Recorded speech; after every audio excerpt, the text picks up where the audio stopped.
April 26th meeting of the City of Eugene Budget Committee to order at 5:32 p.m. Welcome, everyone. Thank you so much for being here. Thank you for joining us in this remote meeting format, which enables the Budget Committee to meet, hear from the community, and take care of business while keeping its members, staff, and the public safe, and while waiting for a technology solution to allow a hybrid meeting for a committee this size.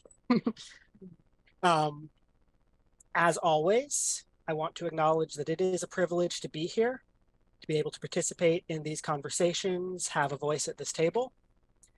And not everyone in our community enjoys that privilege. And many of the people who will be most affected by some of the decisions we make here tonight are also among those members of our community who are least able to participate in the process. So as always, I ask us to keep that in mind throughout all of our deliberations tonight and through the spring. With that, I'm gonna toss it right over to our city manager because you're the star of the show tonight. Wow, just like that. Thank you, Ty. I always appreciate your welcoming and your pointing out who's here and who's not here, and it's a good grounding for me every year. I think good if you want to go ahead and put the presentation up, Vicki. We practiced this. So maybe I'm supposed to be doing it. Nope, I'm on it. Hang on just a sec. Sorry. That's all right. I'll say a couple more things just about, it's interesting. The presentation of the budget night is kind of like, it's sort of like my January in a lot of ways, because there's so much work that revolves around it through this process, and then, the implementation period and the next planning period. And this one in particular has had so many things going on and a lot of stress. So it feels good to be here tonight, to be talking with you again, and to have you sharing in this problem solving mode that we're in. So super happy about that. And you can go ahead and forward it, and then you can give me the control.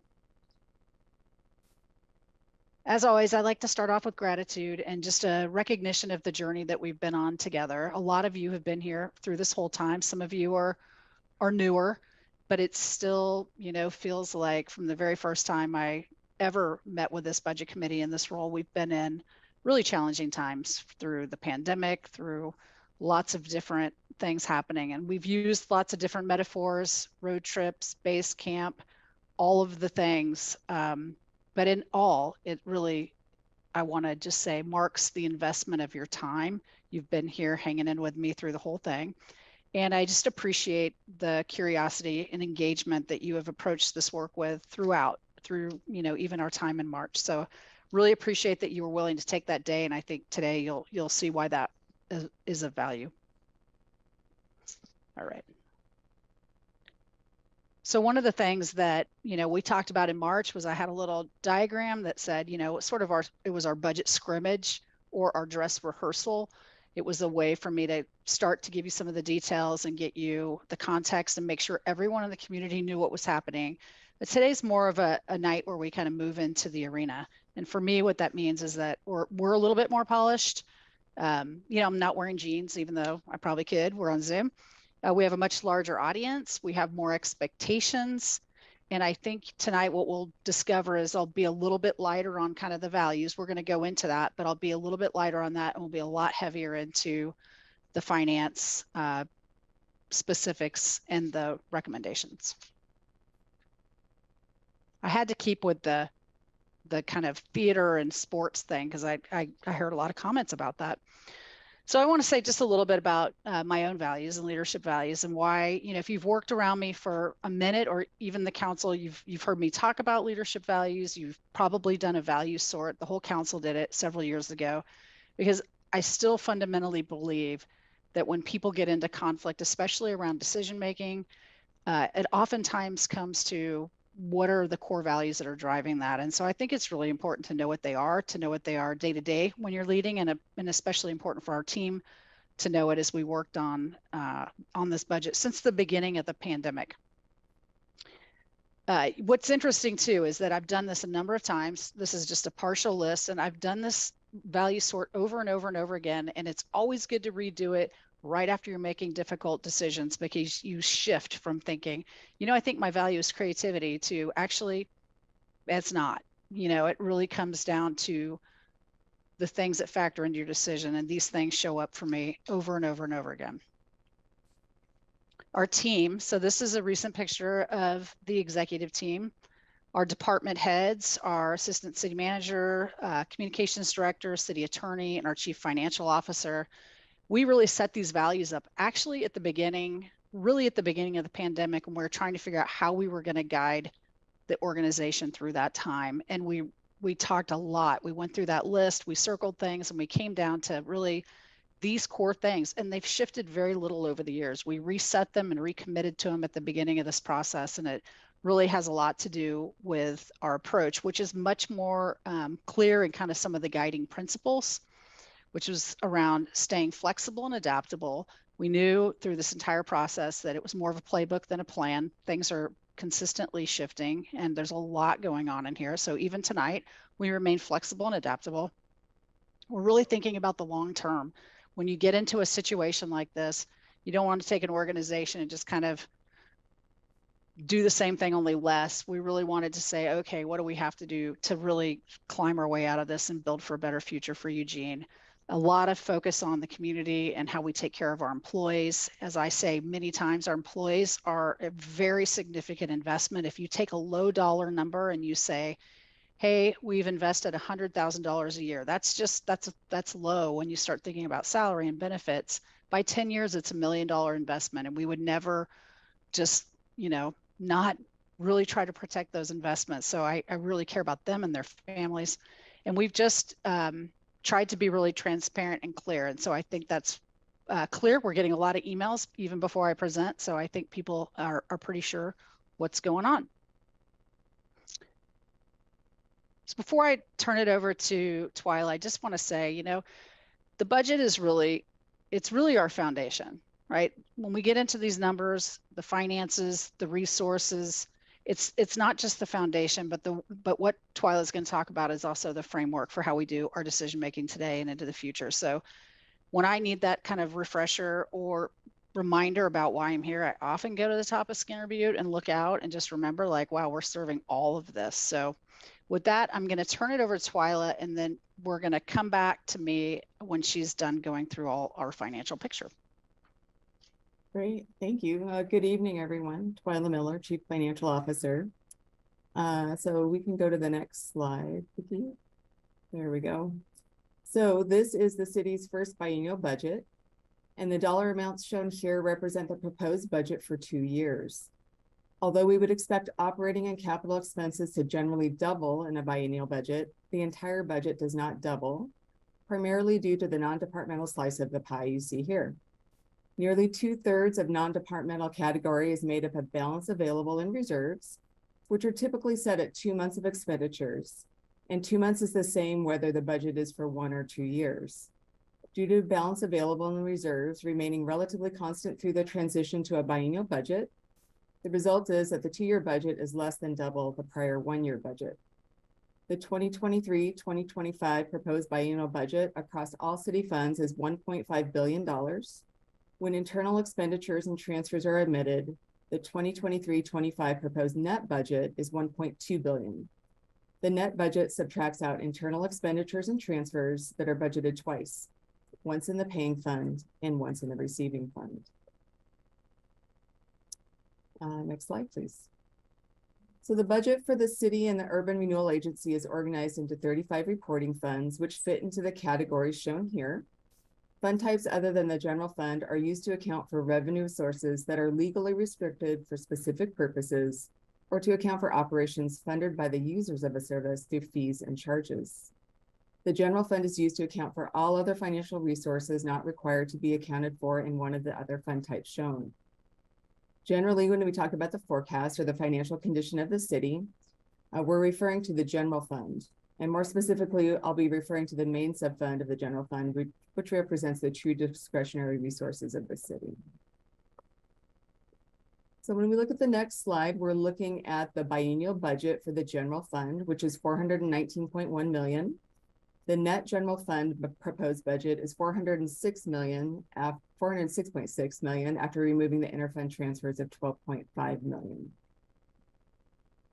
So now we'll shift to talking about the forecast a little bit and what we see in our financial future.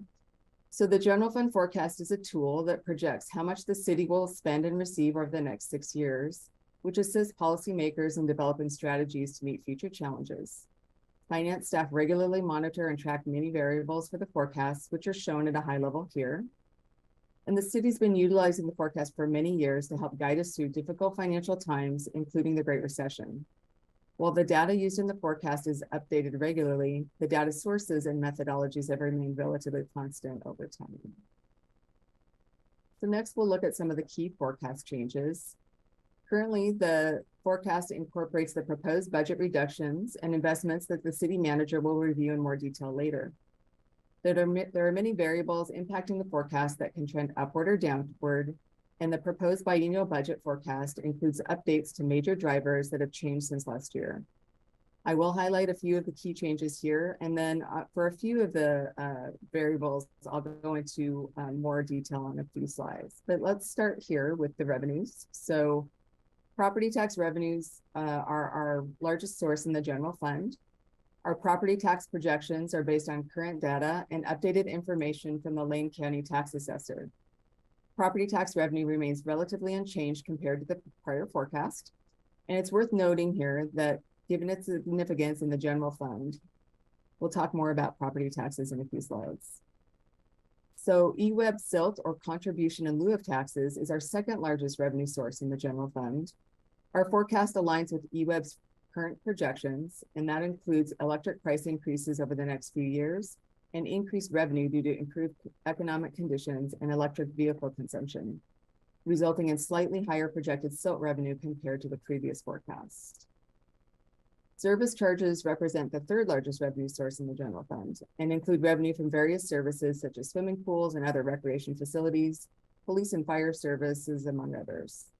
Although recreation programming revenue was significantly impacted during the pandemic and has not yet recovered to pre-pandemic levels, the proposed budget includes a strategy to increase recreation fees and programming going forward.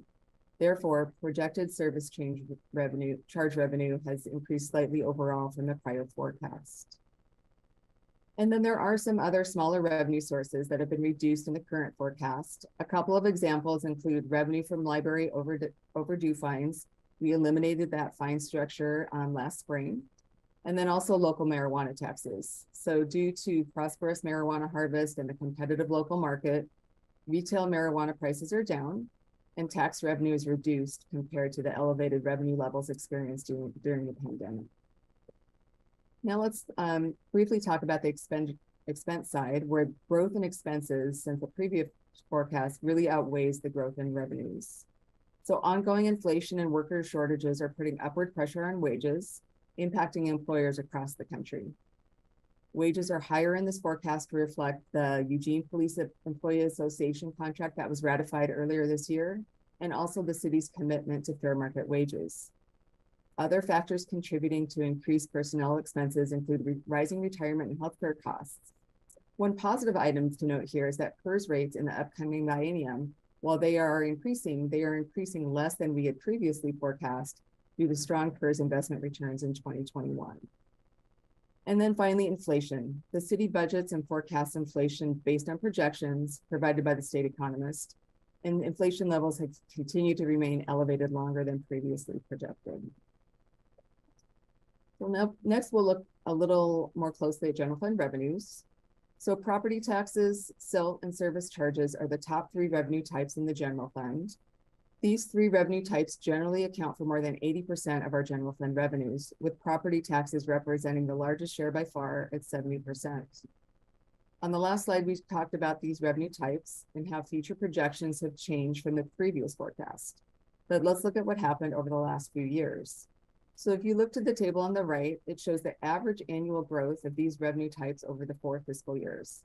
It includes 3 years of actuals from FY20 through FY22, and 1 year of expenditures in FY23. what we're seeing is that property tax revenue growth remained positive through the pandemic. However, the growth rate is limited to approximately 4%, and I'll talk a bit more about that over the next few slides. Silt revenue is driven by the price of electricity and how much is consumed. EWEB minimized electric price increases during this time, combined with warmer winter weather and pandemic impacts, which resulted in very low silt revenue growth for the city. And then negative growth in service charges during this period can largely be attributed to pandemic-related closures and restrictions. The bottom row of this table shows that the average growth rate across all revenue types in the general fund over these 4 years is just 2.7%.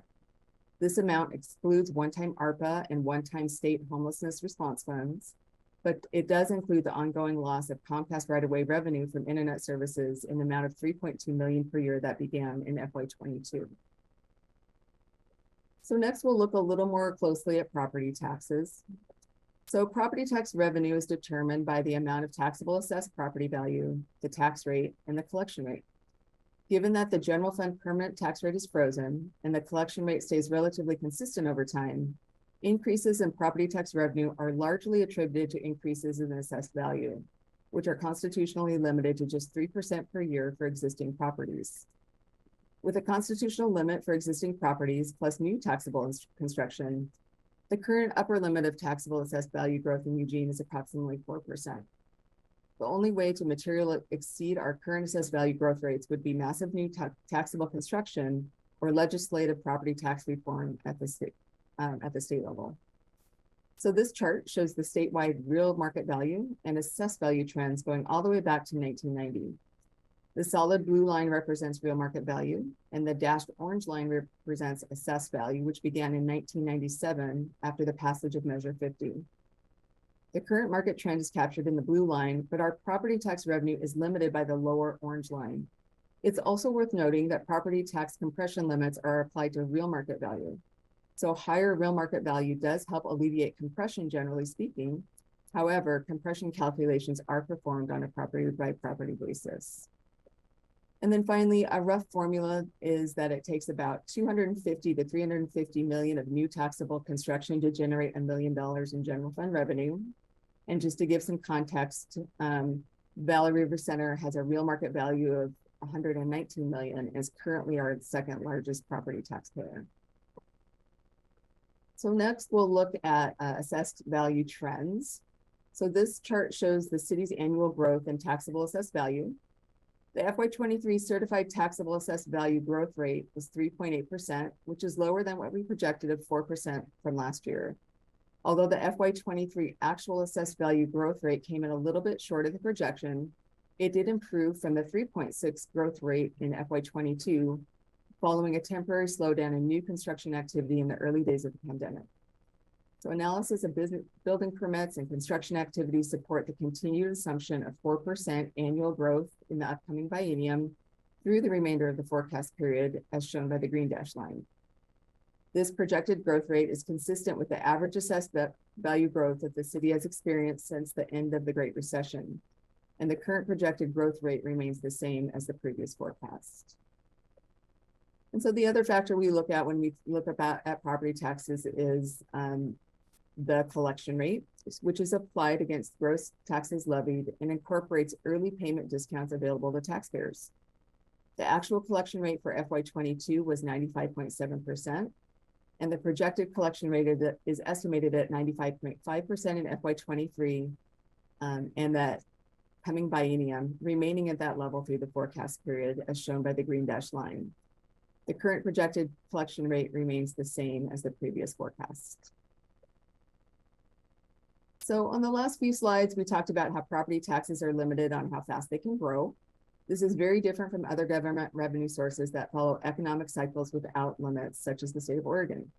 So the state's primary general fund resources include personal and corporate income taxes. And the two charts shown here are from the recent March revenue forecast, and they show how fast taxable income has been growing.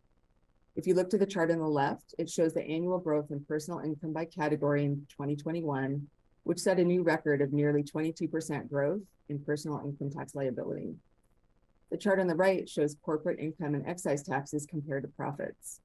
the state economist stated that the corporate excise and income taxes have grown by 25% per year over the last 5 years, which is faster than underlying measures of profits would suggest. Unlike income taxes, property tax revenues are capped at under our current property tax system. And as our largest revenue source, property tax revenues just not keeping pace as expenditures escalate. Other local jurisdictions are in similar situations, so they're also facing a structural imbalance. So our neighbors to the north, Salem, Gresham, Hillsborough, and even in Bend, many cities across the state are looking at revenue increases and potential service reductions to address gaps. So now we'll look at the expenditure side. So as we've discussed before, personnel is the largest category at 75% of total expenses. The table on the right is similar to the revenue table we saw a few slides back. So this is showing the average annual growth of general fund expenses over 4 fiscal years. So again, 3 years of actuals and 1 year of projections for FY23. Normally, we would expect personnel expenses to grow faster than materials and services. However, the trend reversal seen here can be primarily attributed to high inflation that puts upward pressure on the cost of material and services, including contracts, while position vacancies also put downward pressure on personnel expenditures. Non-departmental expenses are primarily made up of transfers out to other funds within the organization.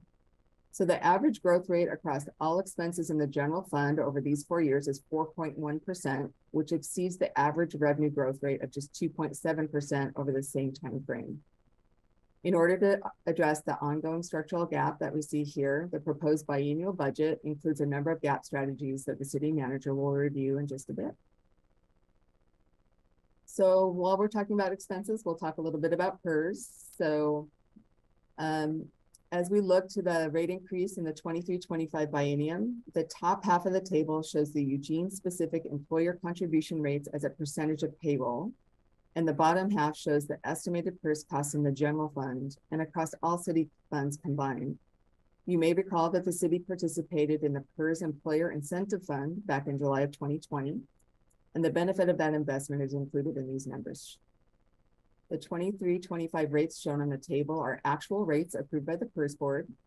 Although these rates are less than the advisory rates previously provided by the PERS actuary, the actual rate increase is significant. The rate increase will add almost $2 million in ongoing annual expenses to the general fund and over $6 million per year across all city funds in the first year of the upcoming biennium. The percent increases shown in the bottom right of this chart not only reflect the increase in PERS rates, but also a proposed decrease in general fund budgeted FTE, as well as a proposed increase in the non-general funds when you look across in FTE, when you look across all city funds.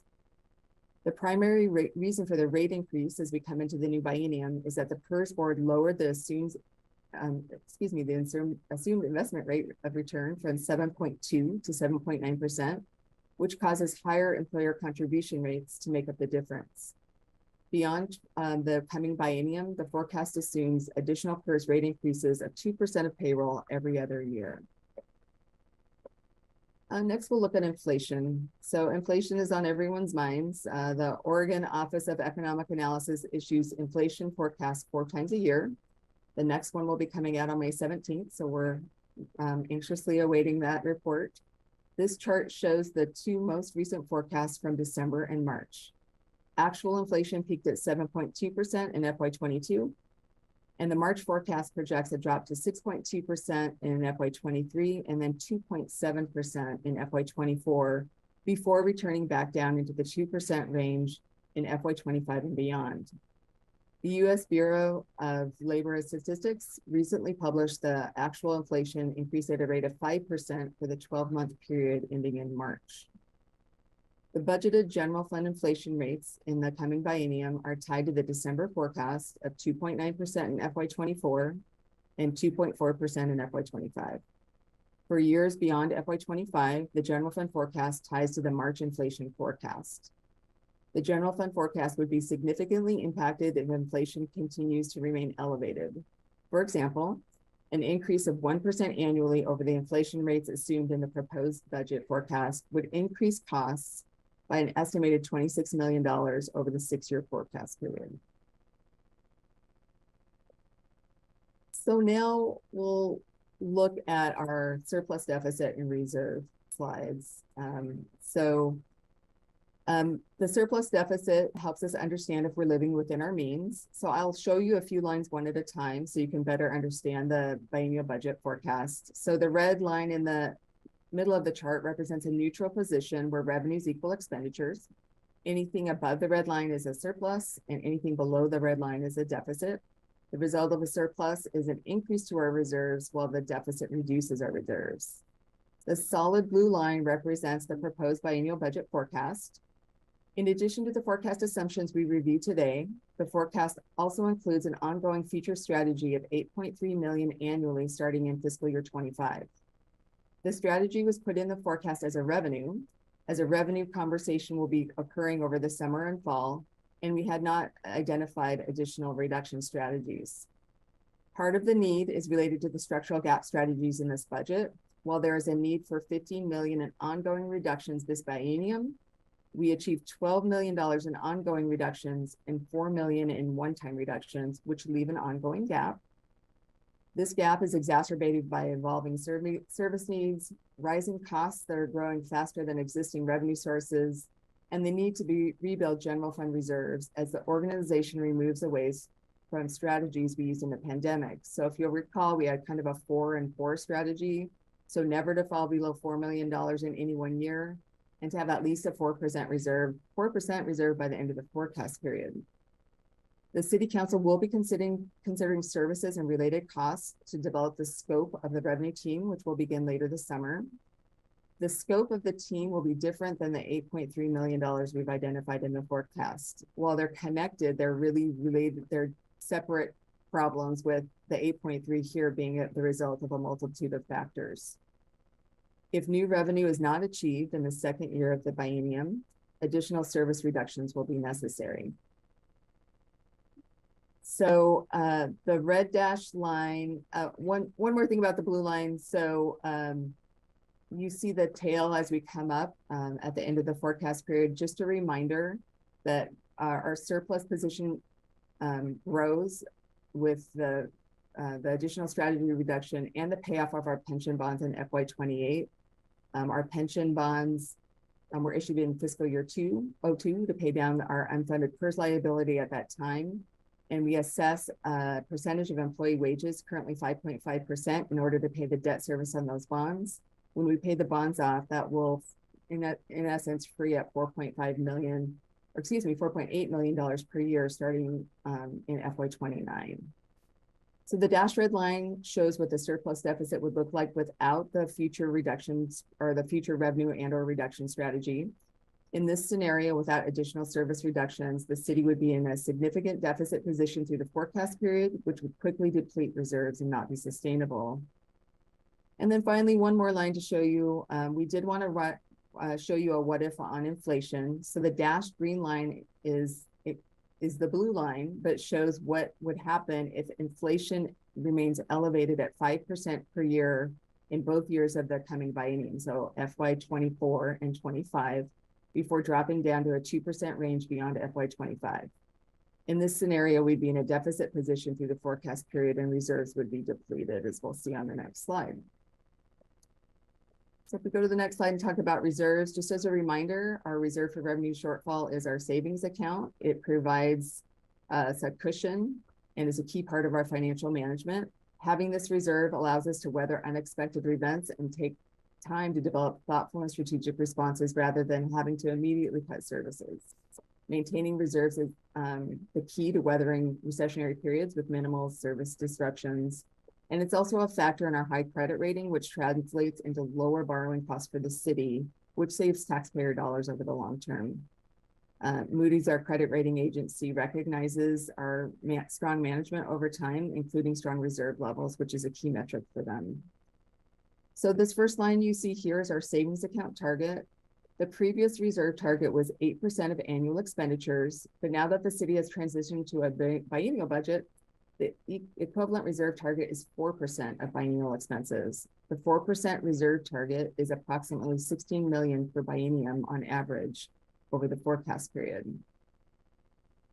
So the next line, the solid blue line, shows the forecast reserve as shown in the proposed biennial budget forecast. The reserve is budgeted to be 2.7% of expenditures in 23-25 biennium and improves in future biennia due to the surplus we saw in the last slide. The reserve improves to 3.4% of expenditures in 25-27 due to the future strategies implemented in FY25. The reserve continues to improve to 5.3% of expenditures in the 27-29 biennium, exceeding the 4% target due to the payoff of the pension bonds I talked about on the last slide.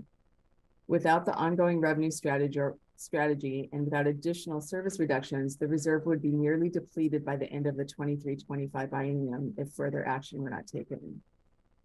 And then again, just to show the impact of higher inflation in the biennium. So this dashed green line shows what the reserve would look like if inflation remains elevated at 5% per year in both years of the biennium, and then tailing back down to the 2% in the out years.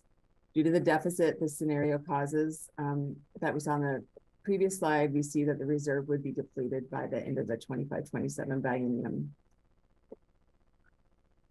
Okay, so looking ahead, you know, we operate in a very uncertain environment. We always say the forecast is set upon the assumptions of what we know at a point in time.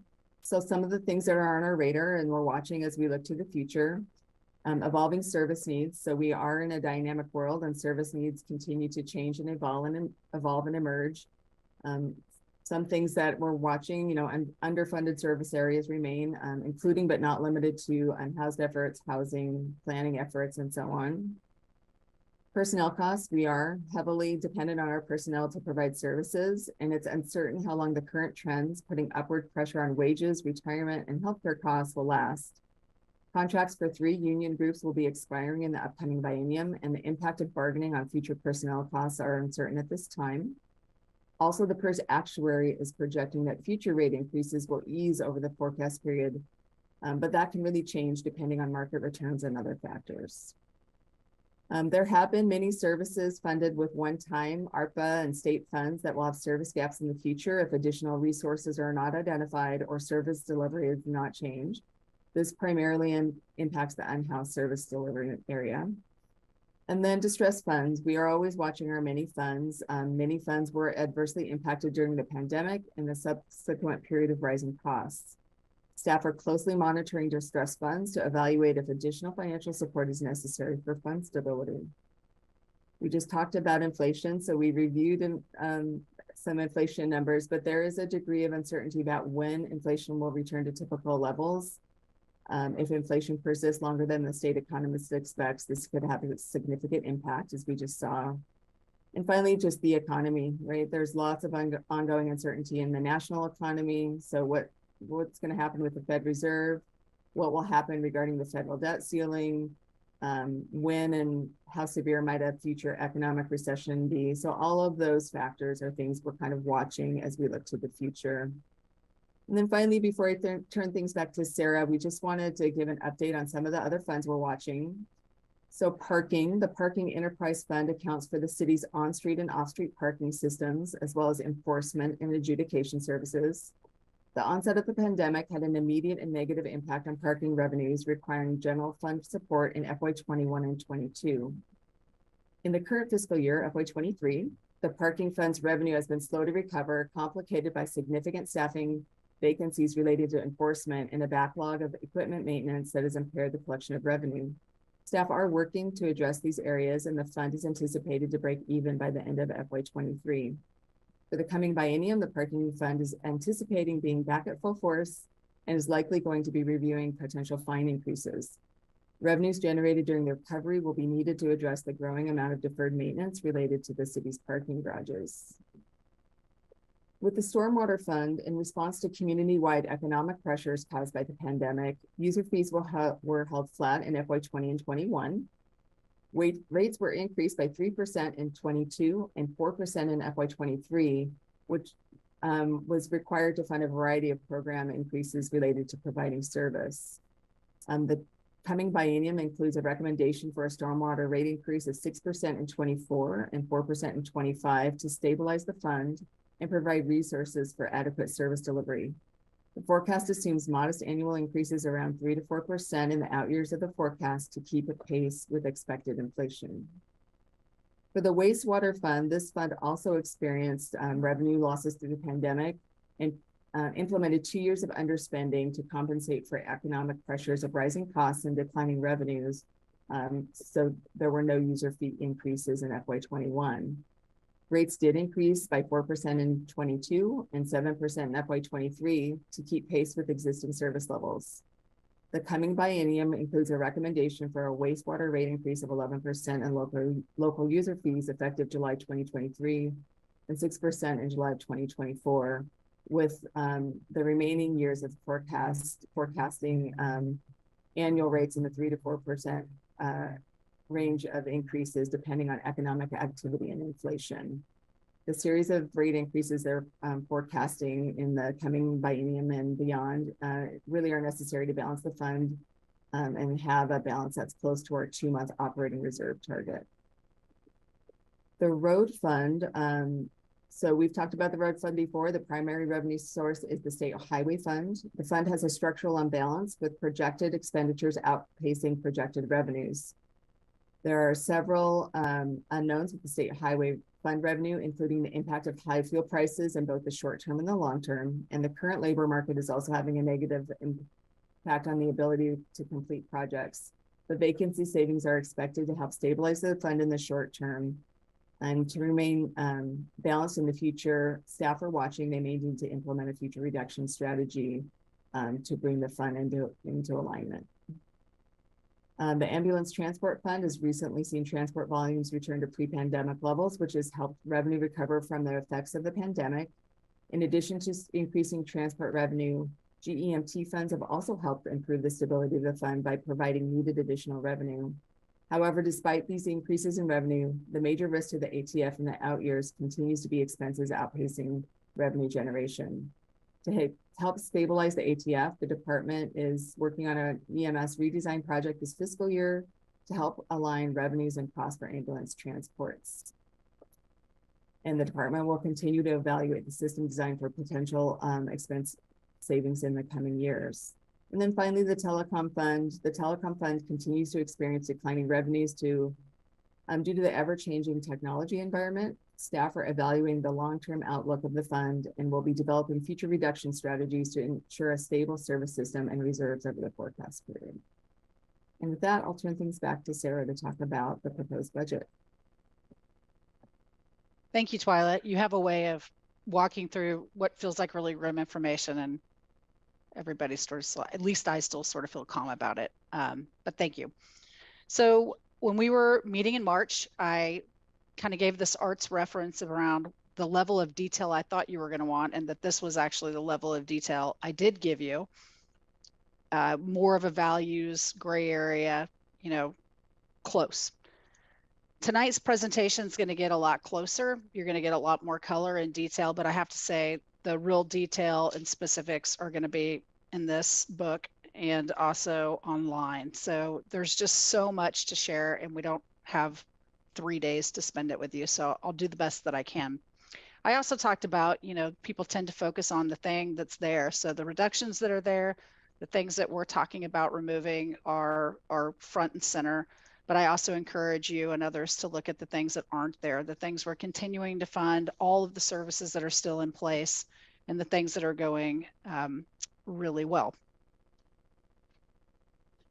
So I'll just stop here for pause for a second, because there's 2 different ways you're going to be able to get to this materials. And I want to just remind you that, our information online is incredible. The online budget is great. The PDF with the page numbers, also great. And you each have either an exec budget buddy or council buddy that has tried to reach out with you, is available to reach out to you, and our finance staff too. So as you're having questions as the night goes on, just remember that that's there as a resource for you. We've been working through this process. I'll just talk a little bit about it. We have before, but our intent has always been not to overreact, and to make sure that through all of these years that we're taking our time, being really responsible and reasonable, but not trying to overreact and make things move too fast. So we've done that with some intention. Last year, we did a little bit of a status quo budget that we did ask departments to save quite a bit of money. We wanted to go through the priority-based budgeting process, which was an opportunity to look at all of our budget through programs, a program lens, and to really understand what everything is costing us, with the intent being that at some point we'd be able to have a conversation around, which of these things might rise to the level of priority with you and with the community. It also gave us an opportunity, that process gives you an opportunity to explore, what are the, who else is doing this work? What are some potential partnership opportunities? What might be some revenue opportunities, scaling opportunities? So we've been doing a lot of that work, and a lot of that has fed into this. We made a decision about going into a biennial process and made a proposal to do a 2-year budget, partly because it gives us a longer horizon, gives us a little bit more flexibility year to year, and honestly gets us a little bit out of the one-time funding trough, I guess, that we've been in. We did a community survey, so we really went out and tried to understand what is it that people are seeing, what do they need, where are they hurting, what are the struggles, and used all of that information as we then moved into our planning process. As you know, we really have been focused on sort of financially two big problems. The one is the gap, and we worked hard to kind of get to that. $15 million as being the number. And the second is really around the urgent needs. These are the things that we've either been funding on time, or they are things that came out of the survey as like, you have to do something here. We need to see a bigger impact. We need your help. So both of those things are part of the budget, and where they kind of intersect is where you're going to find most of the proposals here. So let me just talk a little bit about the exec team and our approach. There's a lot going on here, but one of the unique things about Eugene is we really do have an all-in approach. As I talk to other city administrators, county administrators, there's lots of places where the city manager meets individually with department heads and okays or doesn't okay their budget and builds it sort of individually and independently, one service at a time. We've never really done that here. And it's not how we work, because we really recognize the places where we overlap and where we can help each other and where we can hurt each other. It's not an easy process. It requires hours and hours and hours of the team working together, understanding each other's services, making trade-offs. It's, I know that there's days, plenty of them, where people are like, well, you just make the call where we just want to be done. And the value of keeping people in those difficult conversations is, in the end, we end up with something a lot stronger. But a lot of the things we focused around are like, really took a lot of time to understand what the number is and to not overreact. Really understanding, what did we learn from the priority-based budgeting process? Were there insights, ideas that came from staff, or ideas that emerge as we look at those different programs? A lot of things around, what else is at risk? As we start to come, what ended up happening is, as we looked at the priority-based sorry, it's so hard to say that overnight, the PBB project and the program list and efficiencies, there's just a lot of ideas, big picture ideas, or maybe years out. There just wasn't a lot there to just easily grab. So we really had to start putting together strategies that wouldn't put other things at risk, wasn't supplanting, general fund, wasn't hurting, sort of more trust and confidence. A lot of questions came to me about, is everything on the table? And I said yes, because at $20 million or 15 plus 5, I can't start the process with my own personal interests or anyone's personal interests. And so we came to the table. I said, everything's on the table. We'll put together the best package we can that represents, a great service set across the community. And then we'll have to work through it with the budget committee and the council. So there are a lot of things in here, that are meant to build us for the future. As I talked about, we didn't want to come out of this and still end up in the same place just 2 years later. We really want to be moving towards something. So you'll see a lot of strategies in there. And all of it, we've really had to stay open, resourceful, and persistent, because it's been hard. Now this budget's kind of serious, but I do still try to have a little bit of fun along the way. So I'm just going to say this of how it felt at the exec table. It definitely was not easy money. We couldn't find that. It was not Candyland. Well, that was like one of my favorite games as a kid because it was just like sort of conflict free. It was all about candy. There were times where it felt like Test Driver because we got a lot of pilot projects in here. We've been testing stuff. We've tested things with one-time dollars, and now we're ready to find a way to fund it. But I will tell you that it's mostly, I think, felt like Chutes and Ladders. And even listening to Twyla, I feel like that again, because it's like you get a strategy and you feel like you're there, and then there's another shoot, and you just have to keep going and staying resilient. It's not easy work. So when we talk about one of our team values about being all in, you know, what that really means is that we're all working together, that the budget package, that all the scenarios work together, and that we've included our employees, and that in doing that, we're including little things, little ideas, and big ideas.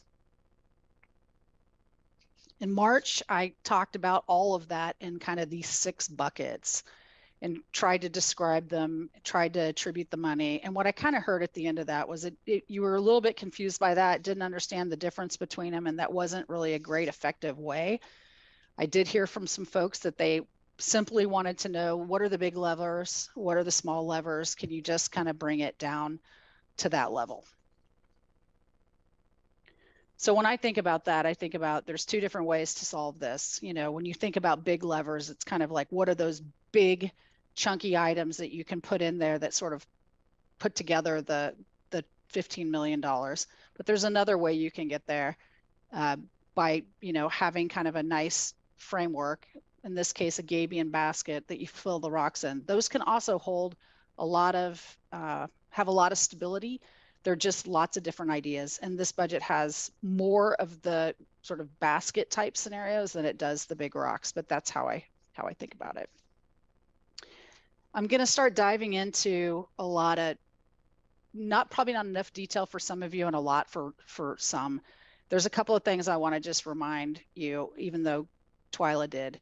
The numbers I'm going to present to you are 2-year numbers. So normally when we look at something and you're like, oh, we're cutting this, you know, X amount of per year, you're going to see it as twice that. So as we talk about, for example, an animal services contract of 200,000 a year, it's going to show up as 400. Fire things, it's double. So it's just something to remind. And the image on the right is an icon that is going to show up periodically through here. And those are areas where we've already planned and staff are already preparing to give you a presentation at a future meeting, because we know there's going to be more questions about a lot of things. So I'm going to start with the gap solutions. So that's the left, that's the $15 million piece. And you'll see that icon on the top left. That'll just kind of keep you in, like, this is what we're doing to solve the ongoing gap. And that matters because no matter what happens with the right-hand side, we still have to move forward with the gap. And sometimes I'm talking about positions in both of these buckets. So there might be a community service officer eliminated to help us with the gap, and there may be one that's repurposed to help us with meeting an urgent need. So that's why I'm kind of trying to keep them a little bit separate. So in here, I'm going to call them the bigger levers, because as I said, there's not any really huge levers. Probably the biggest one is the couple at the top. So the fire engine to the squad, we've talked about that in the past. We have a presentation coming. We've presented this option before, might be a little bit modified, and it's back in this year. There's probably another bigger lever is efficiencies, library staffing realignment that eliminates about 9 FTE and is about $1 million, a little over $1 million. There's some reductions in police vacancies at about $1.5 million. And then police, I've asked to kind of assume a vacancy rate over time, which gets us to another 2 million. And the reason for that is that it allows us to not reduce existing patrol or other things that we know the community is asking for. And I'm, you know, as I especially think about what kind of impact are we making with the payroll tax and not having these 2 things play against each other. There's reductions in recreation, less programming, so that's associated with less staff and less seasonal staff. There's a number of positions in central services that are, there's a court operations specialist, senior accountant, building maintenance worker. A lot of these things are not just like they're associated with something we've done some work on, like can we reorganize this group and eliminate one vacancy. So there's a lot happening there across all the departments. And then we implemented a one-time citywide personnel vacancy savings of $2 million. Materials and supplies. So materials and supplies as a item is sort of a big lever. Like all together, I think across all the departments, we have about 4.6 identified in that. And so materials and supplies at the city is not like pencils and computers. It's all of that, but it's also all of our contractual services.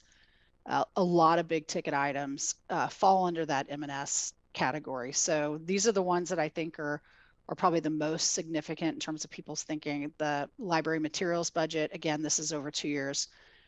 There's a shift proposed in how we do jail bed contracting. There's some lease savings for moving out of the Woolworth building and moving out of this space. Some of that comes back and EWEB costs, future like kind of operational costs of City Hall, but it's a savings that's built into the budget. There's a reduction in animal services contract. There's a reduction in our outside legal counsel contracts, some miscellaneous changes in Muni Court, and some other M&S across the city. There's also, and this is kind of interesting because this is where I'm like, is this really a littler lever or is this still a big lever? But there's a number of efficiencies. So under that $460,000, a lot of stuff going on. So this includes things like the city council having virtual only Wednesday work sessions.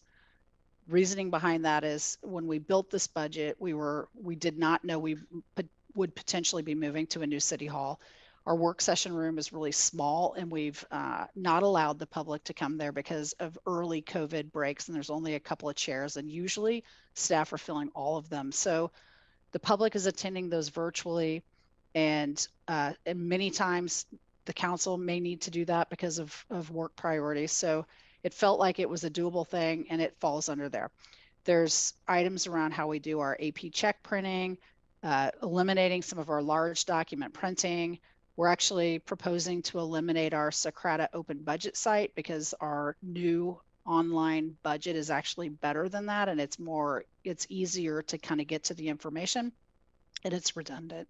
So there's some other business process changes, some kind of creative different ideas that are happening in the municipal court around DUII, diversion waivers, program fee waivers, currently provided to everybody. But by making them needs-based, it'll create some equity and some revenue.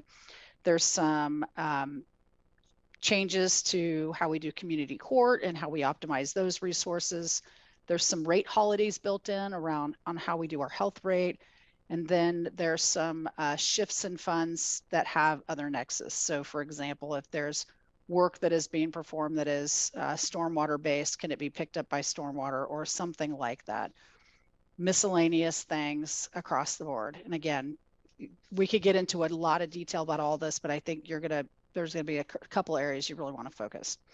So some of our solutions also include revenue. So I called it, I think in March, the little R and the big R. So the little R is what's built into some of our strategies. So there's about $2.7 million and it shows up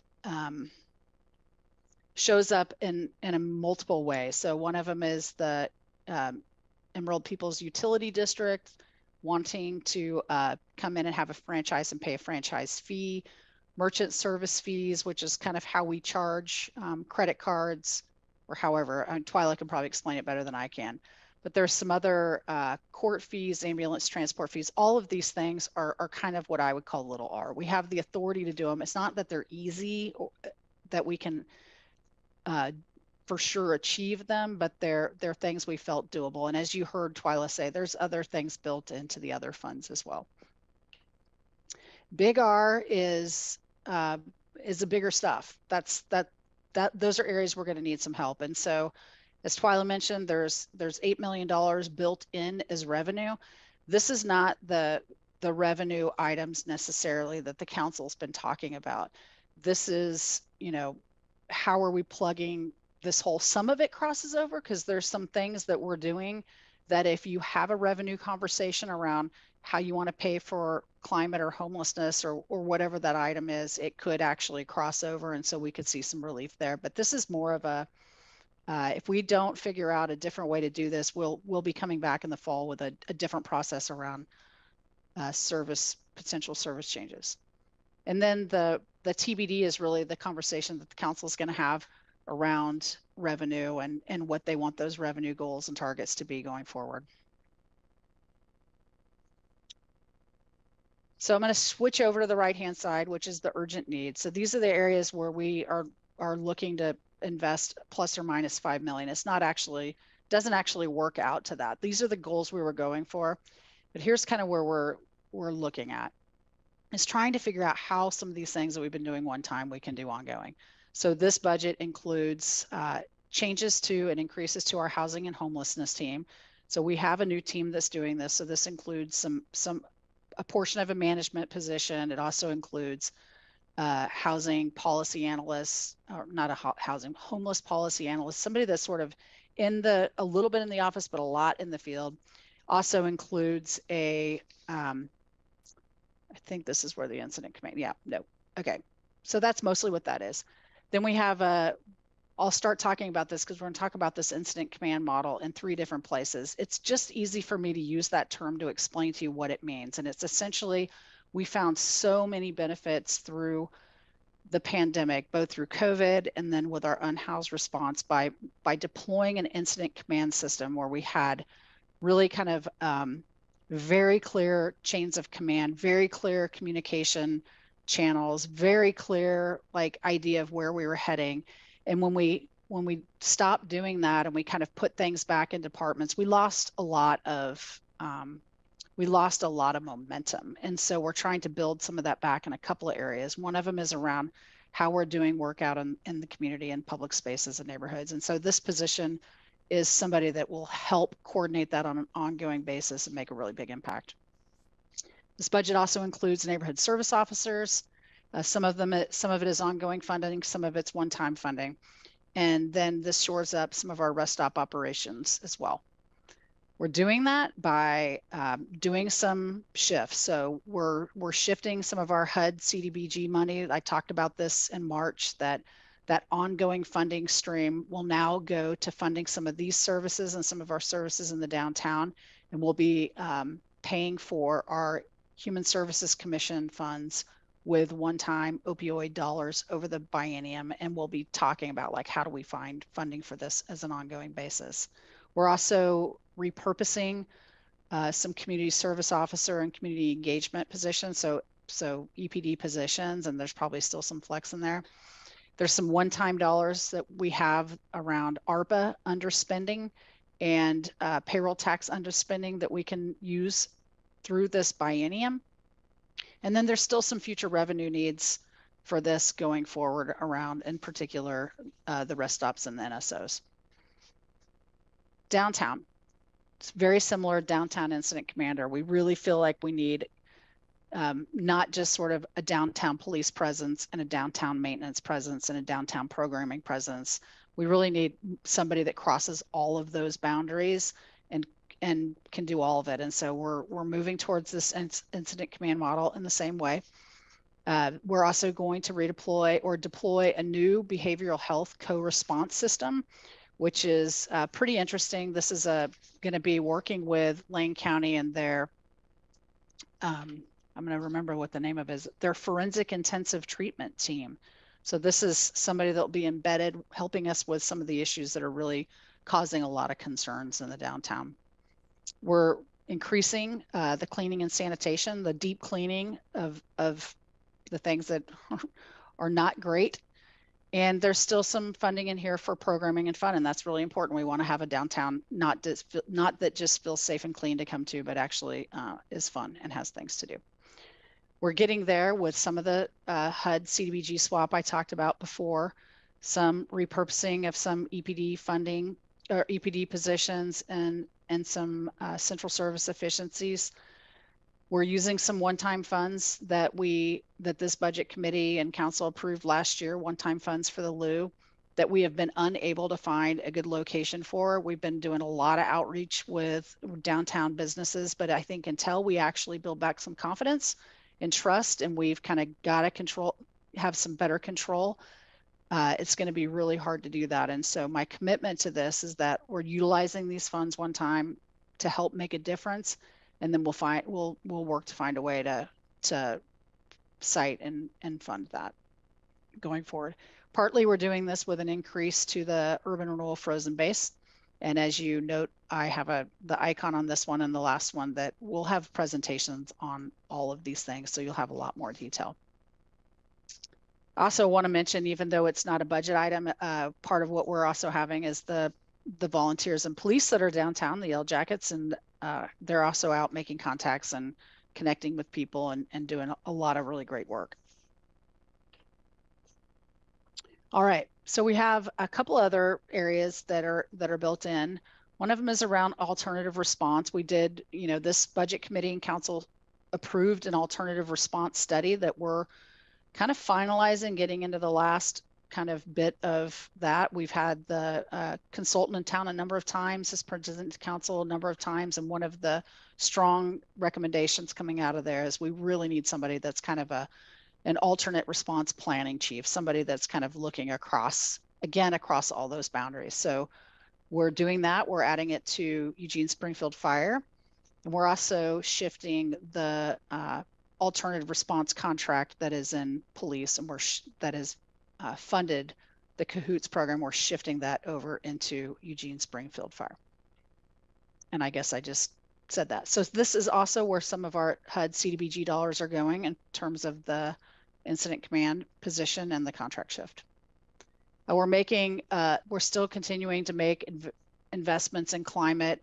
We're adding a climate sustainability analyst. We really need that in that role with all the things happening around climate action.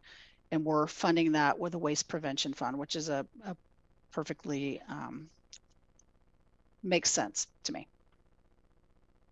There's some internal things that are happening. So when you think about those gabion baskets that hold up walls, they find their strength when they're filled. And there's some places where our baskets are not as filled. So you'll see some things in the budget around that, around structuring for the future and starting to transform our services and find some efficiencies.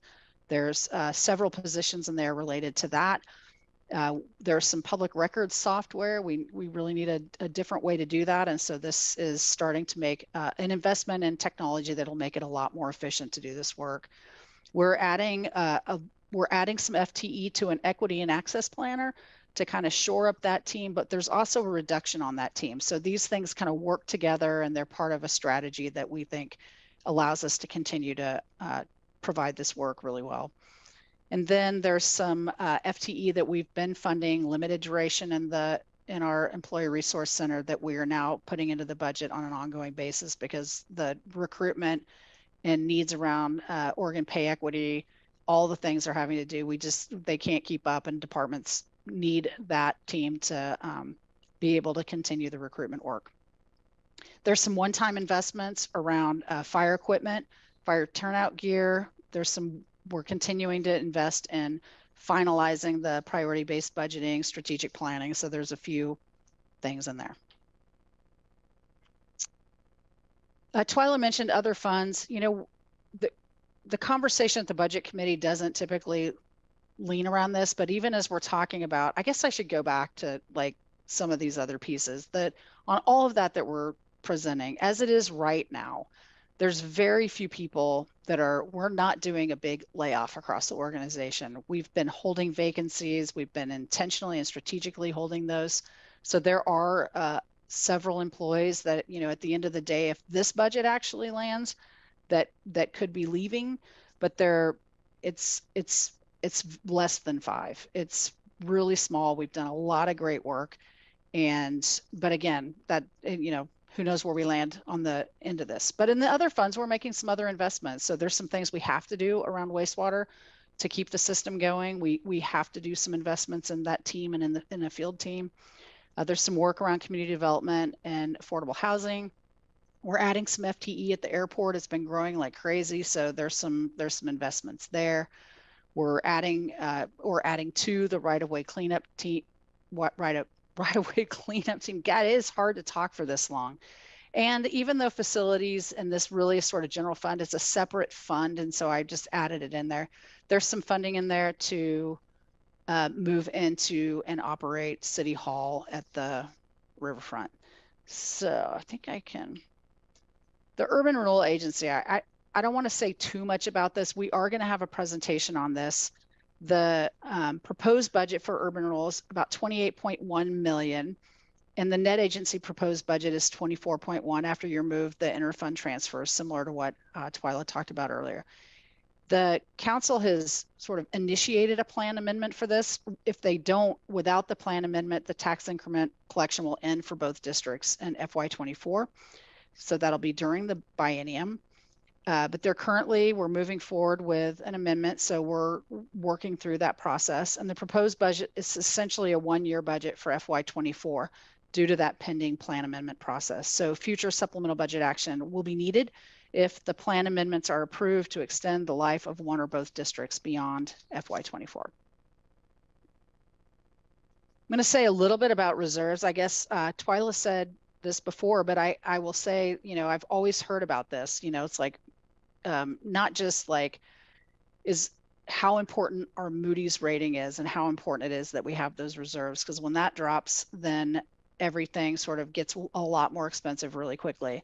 I had the opportunity for the first time in my career to actually join in on a Moody's rating call. We had one just a couple of weeks ago because they were looking at our remaining bond authority for the parks bond. And in doing that, we go through an interview process. We have to do a lot of presentations. They ask a lot of questions. And so to come out of that with that process being reaffirmed at a AA1 is really a big deal. He talked a lot about our reserves, talked a lot about how we manage, and it just was really driven home on a much deeper level how important that is and how important it is that we have those healthy and available. As we think about the future, there's still, I almost wanted to put a plateau, because it's like, I thought we were climbing a mountain and now it feels like we're just on a journey together. And I think there's a little bit of a mindset, I need to shift my mindset a little bit. The team does too, that we're in this for quite a bit of time. And we still have some concern. I have some concerns about how we get through the second part of this biennium. We have really uncertain discussions coming forward about revenue, and without those, then we have a lot bigger discussion about how do we prioritize things in this community and in this budget. And there's some things that are still, I would say, not included in here, in terms of sustainable budget, in terms of there's some things that are just not included. So future equipment purchases, replacement of systems. There's a lot of stuff that to really be sustainable, we need a much clearer plan about how that gets built in over time. And I'm really excited that Twyla is shifting into a chief financial officer role. She's reporting to me right now, will continue to report to me. And we're thinking actively about how we start building these systems in place too. So while it's a lot and it feels like a long journey, we're up for it. What's happening for you? We have 3 meetings scheduled right now. We have some proposed topics for those meetings and people are working away at it. A lot of that's based on what you asked us in March and what we've heard since then. The green indicates council. So council will have a public hearing and action on your budget at the end of June, but they're also going to be talking about setting goals for the revenue. What's the scope of the services they want to look at? What services do they want to look at? What is the number? And then we'll be putting together a revenue team to come back and give some recommendations to me that I can then kind of go through and present to council in the fall and have them make some decisions. We'll also be going through a supplemental budget process, which will be pretty significant this year. So we'll be talking to you throughout this process in summer around how we'll engage through that. I'll end with, I started you know, with a lot of gratitude for you, and I'll end with some gratitude for the team. And I want to say, when I talk about the team, I want to say starting at the front line. So our people that are out on the streets right now, as we do this, they don't even know we're doing a budget meeting, that are just working and serving this community. And they're so dedicated and so committed and are creative and giving us ideas about how they can help. And then to this executive team that has been working around the clock, essentially. I mean, like, for real, trying to come up with solutions and get this all together for you. And it's been a lot of work. And so I want to thank them. I want to thank the finance team for that. We have a lot of love. We're here to serve you. And with that, we're, I think, ready for your comments and questions. And we look forward to the rest of this conversation. Thank you. That was a whole lot to hear from. Lot to digest. I would like a real quick, just sort of sense, maybe like hand wavy sense from the committee of how we're feeling right now. The agenda expected us to be moving to the round robin around 6:20 and said we were going to try to end at 7:30, so it didn't have a break in it.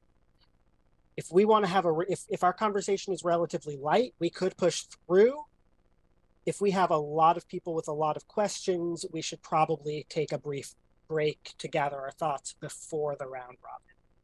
So who's kind of feeling just hand wave push through right now? Anyone feeling a desperate need for a break? All right, we will push through. So in that case, I'm going to take us straight into a round robin discussion of just giving everyone on the committee a chance to respond to what we've heard, ask questions that we're feeling, and we'll go from there. So we're going to start with Ryan Moore, followed by Siobhan Cancel. Thank you. It seems like I'm always going first. Sorry. So starting by appreciating all the unsung staff work that goes into this and all of the work of the city. Thank you. I also wanted to say I really appreciated the explanation Twyla gave on Measure 50 and the really backwards way we're restricted into assessing property taxes. I liked the presentation on that.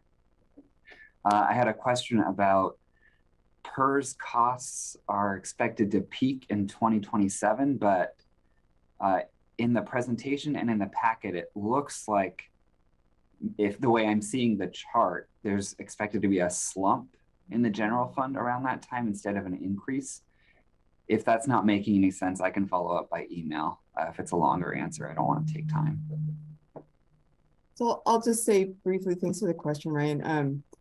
So PERS, we do have PERS rate increases built in the even years in the forecast. One of the offsets generally is our PERS bond. And then we tie to the actuary and what they're seeing. So they're seeing some kind of flattening, I guess is the best way to say it, pending future impacts to the system. So that might depend on investment returns and all of the other things. So is that helpful? Recession and all that. Okay, that makes sense. Okay, another question. So about the incident commanders, I'd really just like more detail. So 500,000 each. I'm imagining it's more than just one FTE. There's materials and supplies and stuff in there. Is that right? Yeah. So again, that's 2 year. So it's a fully loaded cost over 2 years. So they won't be like technical incident commanders. That's a term. So it's just a high level, management lead position. Okay. So yeah. And there will be it's salary, it's all the costs associated with that, all the fringe costs and some materials. Gotcha. And then my last comment, the Urban Renewal Agency, I really like the concept and I'm really looking forward to the discussion on that. Thank you. That's all. Thank you. Next, Siobhan, followed by Ryan Kanofsky. Good evening, everybody. Can you hear me? Awesome. So yes, I just want to echo Ryan. Thank you. This has been quite the extensive presentation. A lot to take in and a lot to really understand. A few questions rose to the top for me, which was, well, one, first a comment. It's interesting that the 2 years doesn't automatically double the budget. I would love to know a little bit more about that. And then I love that Sarah mentioned that we're doing community outreach, which is awesome. I'm curious if, and this can be answered later as well, like who are we reaching out to? Are we collecting demographics on that? And are we sharing cross-departmentally? I too, my ears perked up at that incident command position, as well as there was one in the slide right after that. I'm just curious as to how they'll help with our community, and then I might be dating myself here, but are the yellow jackets replacing the red hats in our downtown community? So oh, and then my last question, which again, it could always be followed up with, is how are we changing the municipal courts to be more equitable? And if we have to get back to those questions, that's fine. I just wanted to get them out while I was thinking about it and things were fresh. So thank you. I will just say this, all of those questions that you're asking, and so if other people have them, we're coming back with presentations on those strategies around the unhoused, around downtown, and around alternative response. So we'll talk in detail about what we expect from those positions.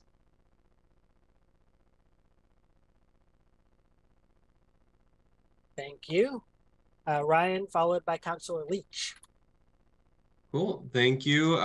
Thank you, staff. Great presentation. Appreciate the work over the last year of developing a brand new budgeting system, which I'm sure was not easy. And as always, I have a list of questions going into it that you just kept checking off my list. And I always appreciate that because you all are just amazing at explaining things. It sounds like we're going to get to some of them. And I was just curious. So one of them, I was curious about looking at the rental protections office. And I'm just curious, is that going to be something that's going to be a new position within the city, or is that something we're looking at contracting out? And again, if that's in a future presentation, we can check that off later. Yeah, that's not a future presentation, and that's a position that we've actually already hired. Oh, cool. If it's, yeah. Good to know there. And I think also in future stuff, there's some things I think I saw increases in airport needs. Obviously, I think a lot of us have seen some emails about Green Hill and, our animal services, and then neighborhood funding. And I think if it'd be possible to know just historical uses of those funds and things like that, I think that would be helpful of understanding, a little bit more of the story as opposed to, budget changes with those three funds, because I think those are important needs in our community: airport and the, animal services and neighborhood funding. I think I saw a bit about the, neighborhood funding hasn't always been fully utilized. And so I think that'd be interesting to know, how much, as we have these conversations and folks are concerned, are we just meeting the level where they actually use it and things like that. And again, I think that's probably better followed up or an email. That's totally fine with me. And I'm trying to look at my notes, and I learned something today of what a gabion basket is. So that was super interesting. I learned something today too. That was great. Thank you. Councilor Leach, followed by Councilor Clark. Thank you. And yeah, thank you to Sarah and Twyla for an excellent presentation. I don't have any questions at this time, just echoing concerns around the animal welfare. I know the community really wants to hear more about what that's going to look like. And I think we're all aware of that. So I look forward to hearing more of the rest of the budget committee's questions. Thank you. Thank you. Councilor Clark, followed by myself. Thanks, sir, very much. Thank you to Twyla and Sarah. That's a huge amount of work and information piled into just a couple of minutes of presentation, but I recognize how much work went into that. Twyla, your presentations are always so packed with stuff. There's so much I'd like to ask and unpack in what you presented to us. But I'm going to start with one thing only, and that is that you said under the idea of general revenue and general fund revenue growth, you said, and please correct my number, I think you said 230 million in new construction equals 1 million in new tax revenue. Is that right? Yes, depending on the type of construction, we've done some additional analysis this year, between 250 and 350 million in new taxable construction to equal 1 million in general fund revenues. 250 to 350. I thought it was a lower number then. Sorry.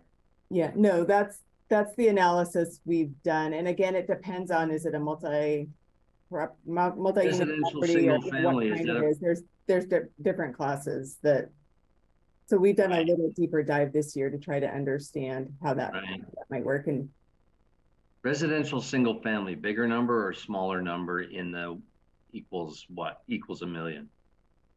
This is where I may phone my friend Maurizio, who is actually the person that's done some of the analysis. And if we know something to share, otherwise we can respond.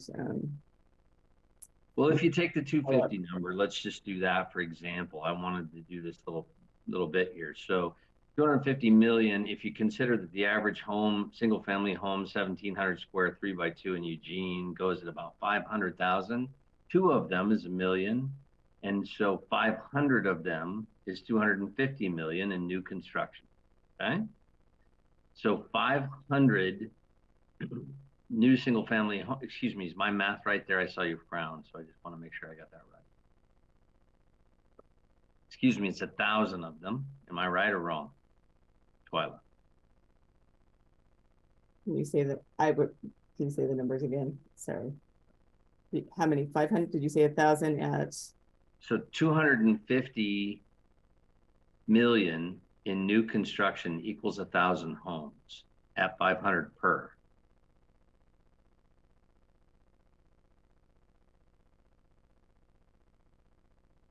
Oops. Average current home price for new construction is about 500,000. It's 500 homes. Thank you very much. So the way to push that through, you get 1,000 homes, and that's 2 million in new taxes. Here's my larger point. Eugene, for years ago, built 800 to 900 new single family homes per year. The city of Beaverton has, which is half our size, has the goal of 500. We should be, just to keep up with our population goals and the numbers we've set in our housing implementation pipeline, be at the 800 or 900 or 1,000 new single family homes per year to keep up with the population growth. The number of new permits we've had this year so far for single family homes is 91. We have a massive problem and a structural problem in revenue growth to keep up with normal because we have been disincentivizing new single family and other kinds of homes being built. Gotten to the point where Hayden Homes at their last home builders meeting last month said, we will build no more new homes in Eugene, and they're the largest development of builders single family homes. We need policy change that incentivizes new single family home development in our community to keep up with a tax base. Over 10 years, that would be an additional $12 million. Lastly, I would say we're one of the only counties in Oregon that the county doesn't run the library system. And that's something I want to talk about a little further for the long future. Thank you. Thank you. It's going to be myself followed by Councillor Groves. And I want to start with echoing all the thanks for the work that's gone into not just the presentations, but this gargantuan budget itself. Having to find this scope of cuts is a painful process, and I'm very appreciative to everyone who worked through it to bring us ultimately this proposed budget we have. Obviously, it's impossible to cut $15 million without cutting some things that are important, and that some things that are having some things in there that are painful to consider cutting. And we have those deliberations ahead of us in our future meetings about how to deal with that pain, and perhaps right at the margins to discuss whether we picked the exact right 15 million or is there 500,000 that's being cut and 500,000 that isn't, that we want to swap as a committee or wherever we land. But to get to the point where we even have a proposal to work from, and to have one that all told relative to the scope of the cuts has such relatively minimal community impact that I'm seeing, I think the work that went into this is really fantastic. So for tonight, I'm just thankful for that. And after we've sat on this, when we come back for our deliberations in the future, then we can delve into the parts that are certainly painful because they exist. Inevitably, they had to. But for now, thank you so much. Councillor Groves, you're up, followed by Eliza Kaczynski. Thank you, Chair. And I too want to start by thanking staff for the work they put into this. I'll say I was happy to see that we are making some investments in improving in areas that we are struggling with right now, including downtown safety and security. At the same time, I am very concerned about the reductions in fire. I'm concerned about the reduction in animal how and others as well, but I'm going to reserve judgment until I can hear how the chief and you, Sarah, how you're going to accomplish this. I will say I know fire staffing over the last 40 years really has stayed relatively static if you take the ambulance system out of the mix. But anyway, I'll be patient and listen for that. I still believe our long-term solution in getting out of this continual budget crisis that we've been in for many years. I'll take the opposite tact of Councillor Clark, or not opposite, but a different tact. And I agree with him on creating more housing. We need it. It would also produce more taxes, but especially economic development and bringing some manufacturers into our community would have a dramatic change on our tax base. And, you know, the amount of money we'd have to work with would go up while the rate would remain relatively stable. And I still think we need to be working hard on that. It's not going to be a fast solution, but it is the longer term solution that I believe we need to be focused on and be making some investments along the way. With that said, have we done any preliminary work on what the tax increase will be when StrataCash comes online? You know, remember going back to when Hynix and Hyundai, before Hynix, was at the chip factory, the fab out on Willow Creek. The property taxes were mostly in the equipment that was inside, not the building itself. And there's that 10-year where it goes way up and then it works its way down, then they retool and it goes up again in the way of tax revenue. Have we done any work on that? Because it is possible they'll be up and running at least in the second year, or for sure the next, or most probably the most budget cycle, but it's something we should be looking at. And trying to find a short-term bridge is different than trying to fix a long-term problem. Yeah, I think we can follow up with you on that one. I know Denny and his team had some projections from them about how they expected to ramp up, but I don't know if they're current given kind of the extended pandemic. So I would want to give him a little bit of time to look at those numbers. I appreciate that. And then also there are some solar panel manufacturers, as you know, that are looking at us, but we are still struggling with having buildable land that's shovel ready. So with that, I will leave it there, and I'll also look forward to talks about enhanced revenue. Thank you. Thank you. Eliza, followed by Councillor Keating. Thank you. And thank you to staff and everybody who worked on this, not just for the presentation, but for all of the care and thought that you put into this very difficult situation and trying to find a way to balance competing needs and interests and do what was possible to minimize the service disruptions given the situation. I had a whole list of like 15 or 20 questions, and I feel like you answered like half of them during the presentation, and like the rest are either in the weeds, things about marginal gain working capital that I'll save for later or are gonna have for future presentations. So I actually wanted to follow up. I saw Mauricio turn on his camera all geared up to answer. whether or not we get more tax revenue from single family residential construction or other types of construction. And so I wanted to actually follow up and ask that.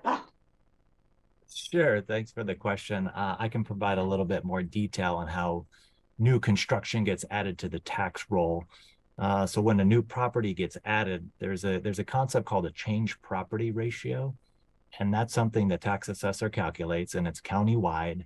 And if you remember that chart we saw a blue line, and which was real market value, and then that orange line was assessed value.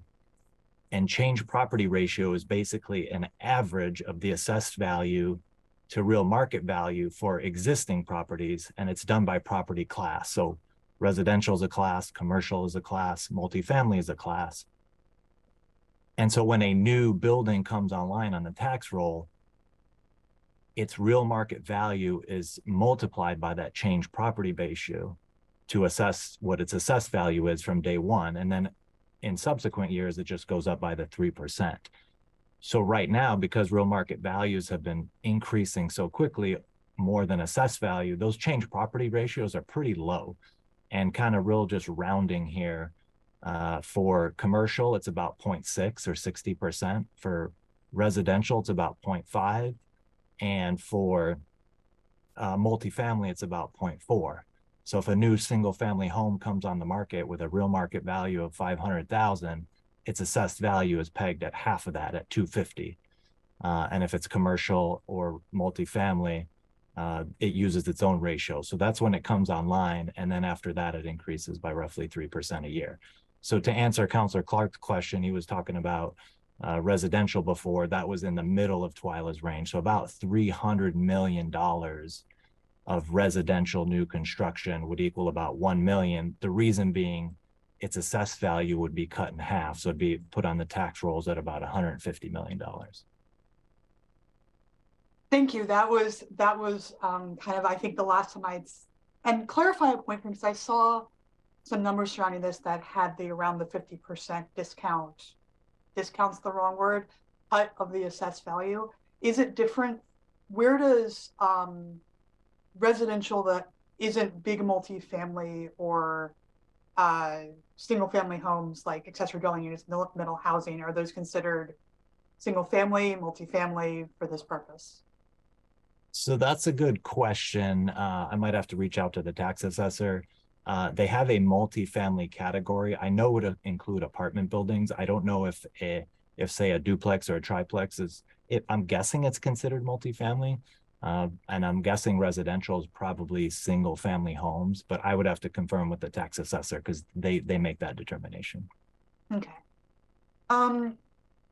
And then I just also wanted to, it sounds like regardless of whether it's single family or multifamily or middle housing, we would need a lot of housing to get to $15 million. And I am a huge supporter of more housing in our community. I spend a lot of time looking at that and talking about that. And I want to make sure we are talking about the full range of housing that our community needs as we're having these discussions about how do we spur development in a way that's going to positively impact our tax base. Thank you. Thank you. Councilor Keating, followed by Councilor Ye. Thank you, Chair, and thank you, staff, for the presentation. I'm going to start my series of inquiries with the forecast variable piece as presented by Twyla. I'm going to end with this visual aid.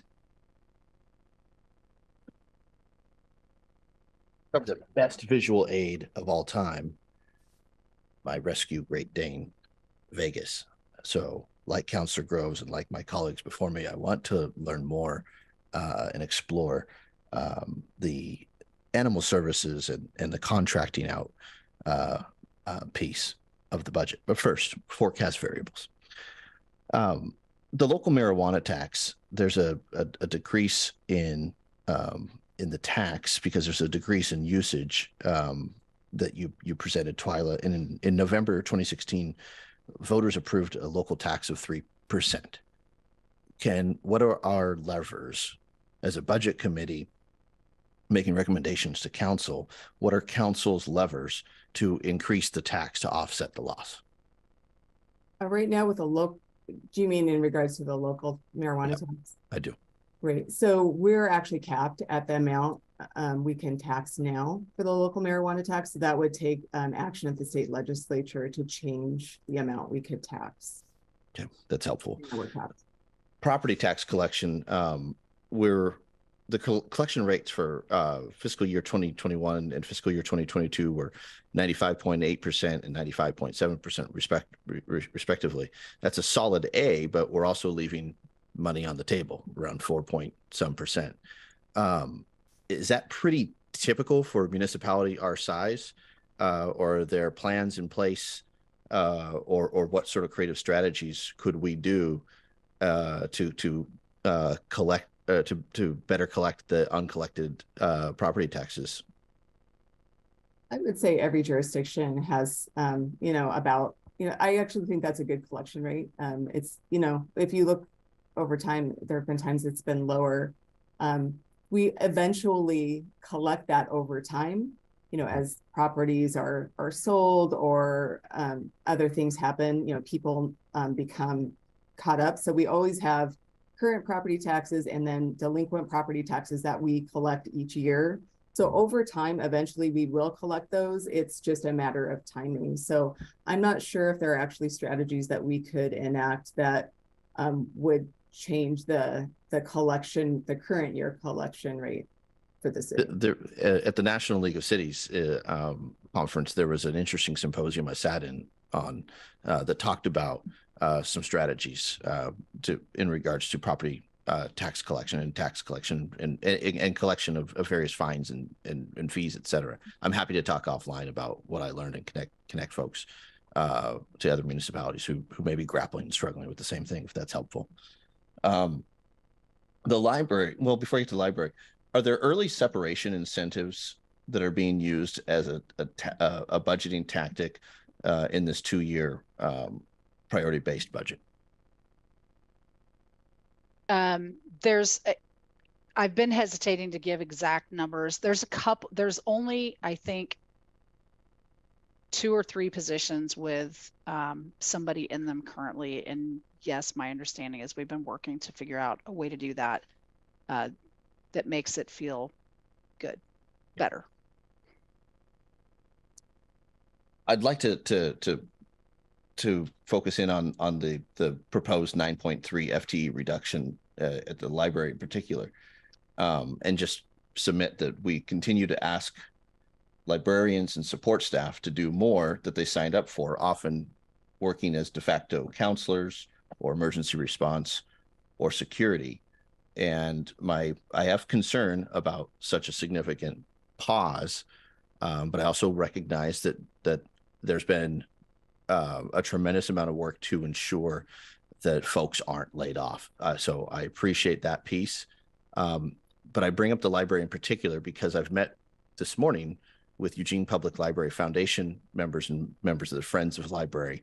And they had an ask, and Mayor, it looks like I'm going to need a second round because I'm in the red light zone. I should ask that of the chair.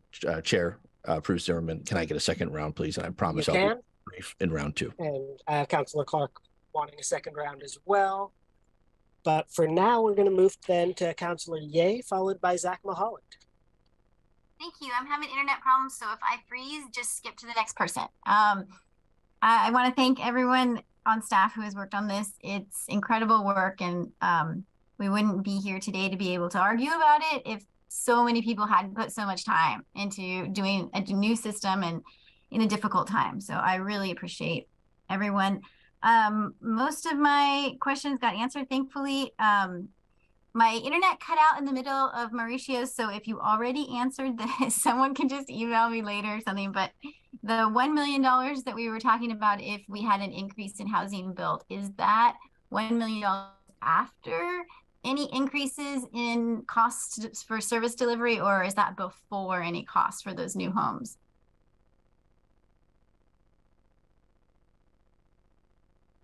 That would be that's not netting out any costs for delivery. That's purely just the revenue that would be collected. Okay. All right. Other than that, I'm really looking forward to our other 3 meetings that you have planned for us. And that's it for today. Thank you. Thank you. Zach, followed by Councilor Semple. Great. Thank you for all the great work that went into this. I have a couple specific questions about some of the pages in the budget packet. I don't know if it's possible to open up to some specific pages, starting with probably 47. On animal services, I too am very concerned. Is there a place that I can look for a breakdown on what the animal resource officer position does, and then what the contract currently covers that we would be losing? Is there a way, is there space somewhere I can look for detailed information on what we're no longer going to be doing? Yeah, we'll have to. I don't remember exactly where that is in the book, or if we need to answer that as part of the Q&A. Okay. That we return to you. Sounds good. On page 47 of the budget,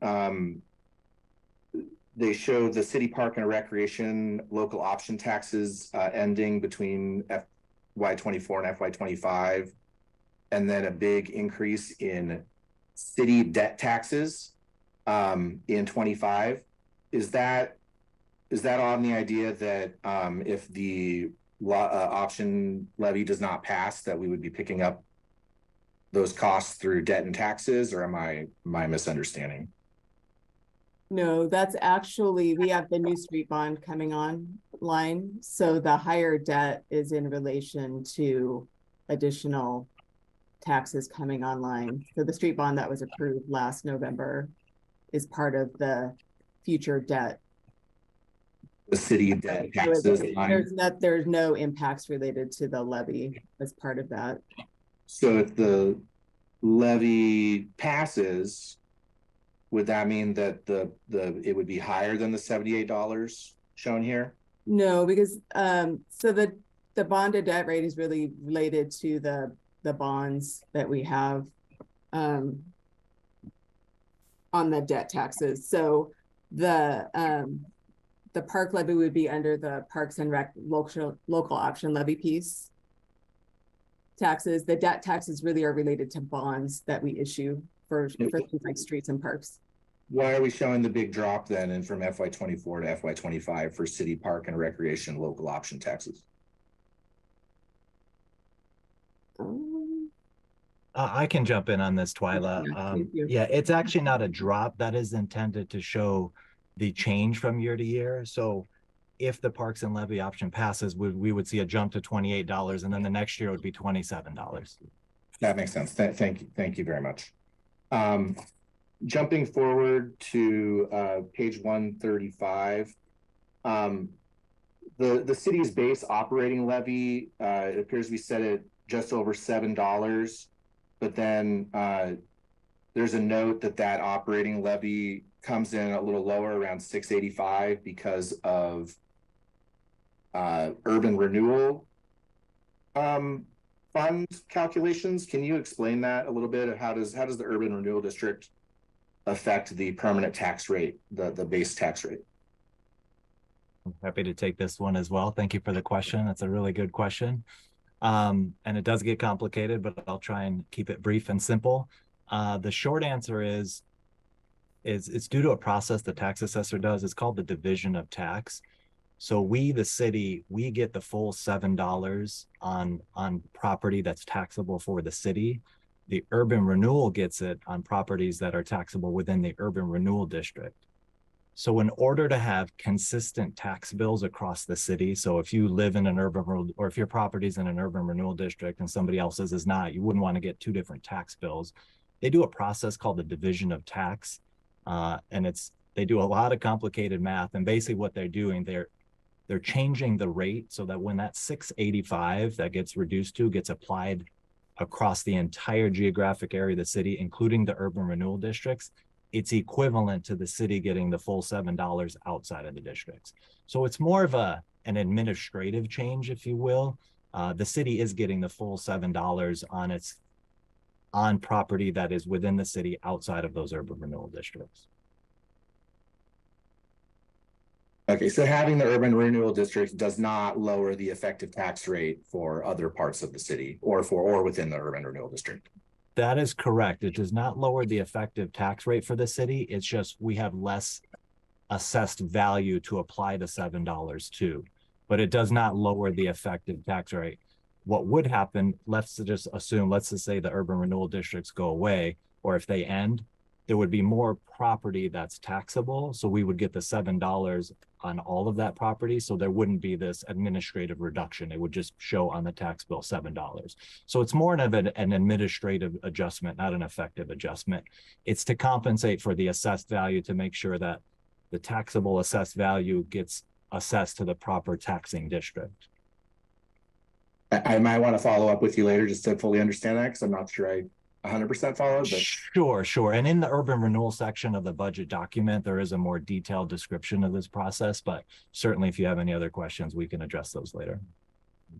In the property tax collection numbers, the 95.5% is the 3% discount rate for prepayment of taxes included in that number? Yes. So if we collected 100%, we would have a 97% collection rate. Am I following that right? That's correct.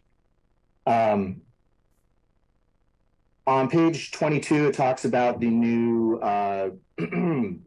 mental health services. I would like to get much more detail on what that's going to look like and what our first point of contact with homeless folks in towns generally looks like, if that's a law enforcement or a connection to services of some kind. And I am out of time. Thank you. Councillor Semple, followed by Raina Jackson. Great work, just like everybody else said, but it's more than great work. I've watched over the last year, Sarah and the execs, and the worry and the tiredness level increase and the concern. This was really complicated. There's never going to be, something that just feels exactly right to all of us. But I really applaud you for sticking with this and being innovative and creative, but mostly being thoughtful and balanced, keeping our people working here. And it's really hard. I don't want to cut any of it. I'm losing my Lou. I'm pretty darn distraught about that. Something I've been working on since the beginning. It adds to the cleanliness. I get emails almost every day about poop in people's doorways. So, that's not a good thing for me, but there's $300,000 that could be used now. I still feel sad about it. But I'm really excited that we are keeping investment in downtown. I know some people don't like that, but downtown really needs the help. It is our biggest revenue generator. We need housing down there, and we need it to be safe and clean and enticing with activities. So I am grateful for that, and hate the whole thing, but fair is fair. Thank you. Thank you, Raina, followed by Councillor Zelenka. Everyone, again, just thank you for all your work. I would, the one thing just moving forward that I think, that I know I always appreciate is knowing if this cut happens, and let's say we as, this committee say, we're not satisfied with this, what are the options after no, we don't want to go that way? I feel like, we can say no, but not know the consequences of that no or the repercussions. And so as we're getting closer to making those decisions, I always like to know, okay, this no means no over here or yes over here, and what those ramifications are always helps bring clarity as I'm trying to make decisions. But again, I understand that there with the levers, something's got to give. And so I appreciate, like everyone has said, the thoughtfulness of trying to be balanced with it. So thank you. Thank you, Councilor Zelenka. Thank you, Ty. Great presentation, lots of information conveyed in a very straightforward and simple fashion. Very much appreciated the work that went into that, because I know that's very hard to do. So good job. Interesting conversation about development in the city in terms of how much revenue it will get. What I walked away, so if I got that correct, 250 to 350 million, you took 300 million of new investment in the city. We would need to have $4.5 billion of investment in the city next year in order to solve this deficit problem, to get to $15 million, right? And if that's so, what's the conversation? It's clear to me that we're not going to grow our way out of this deficit in any time soon. So it can help to have growth, but it's not going to make up that $15 million and $4.5 billion worth of development in the next year. So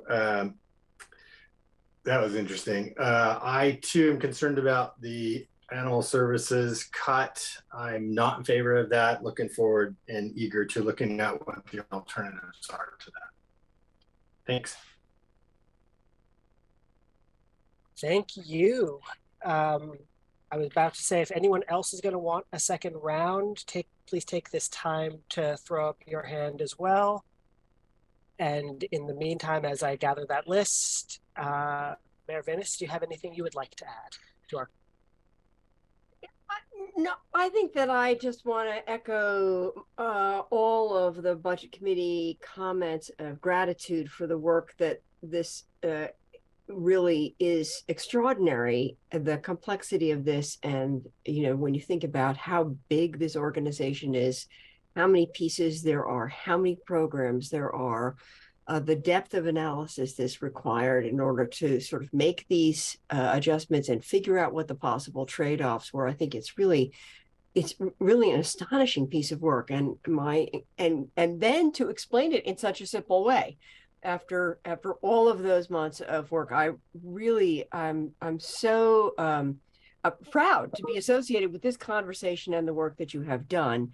And I guess I would just say I'm hearing everybody's heartburn about the pieces that are missing, and I appreciate all of you sort of embracing that the larger picture is, how do we get from the place that we are, this incredible challenge that we're facing today, and how do we sustain ourselves so that we can look in the long term at continuing stability and in continuing services. So not to get too cuts are cuts, and they're going to be painful no matter where they fall. And I hear the angst particularly about the animal services, but just keeping in mind that big picture of where we're trying to go. And I just think the city manager and the whole team and all of the teams within the teams, what an incredible performance. Thank you so very much. Thank you, Mayor. So I have a total of 6 people who have asked for second rounds, which is a big enough list. I'm going to go in the same round robin order, which means I'll be starting with Ryan Konofsky, followed by Councilor Clark. Cool. I'll hopefully be quick, cognizant of time. Have we factored any, and I apologize if this in there somewhere, have we factored any of the very recent state funding that's going to be coming in around homelessness and housing? Has that been factored in at all, or is that going to be supplemental probably? Yeah, that's not factored in. Thank you. I figured as much. It's very recent. And have we, do we feel like we've maxed out all of our savings and revenue savings moving to the new city hall? Do we feel like that's kind of we got a pretty crystal clear picture about how much we're going to save with rental space and that, or is there still more to come in that in future years, do you think? Too possible. So we've kind of figured out our phase 1. We know essentially what's going, and we haven't closed on the property yet. So we're still finalizing the due diligence. We have some future debt on that building. So what we have some payments we'll have to make in the future based on how we structure the deal. And depending on what the second part of that is, there's possibilities. For example, if we ended up potentially moving, for example, staff in the atrium building, we have not had these conversations, but if that was it, we own that building. So there could be potentially some savings there and a potential property sale, but that's pretty far off. And then the last point, and this can definitely be followed up in the email, if someone could provide like a simple Excel sheet of all the FTE changes. I feel like there's a lot of FTE changes in this one. Just a simple, like, you know, this one's getting repurposed, this one's getting, you know, this is an elimination, this is going just to a different department. You know, something to, there's a lot in there. So something simple would be super helpful.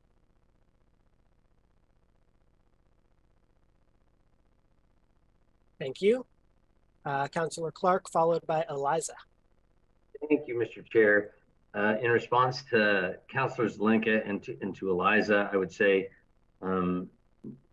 no one is suggesting at all that development solves this problem we have with a budget deficit all at once. As Sarah mentioned, and I think she's right, this is about what size of rocks and how to stack them and how to build the wall. And there are no big rocks in this discussion anywhere to solve all the problems all at once. But too many years, a pretty big rock. And that was my larger point, is that we have plans. When we established the urban growth boundary, we said we're going to see 15,000 new living units of all kinds built in the planning period. We're nowhere near close to that. Get to the housing implementation pipeline, we're talking about numbers that we're nowhere near close to. In previous years, we've seen homes, and I use single family only because the numbers are rounder and it's easier to calculate the numbers. We need all types. But, you know, 1,000 of them built a year is where we need to be to keep up with the population growth. When we established UGB, we're seeing population growth at much higher rates than we planned for.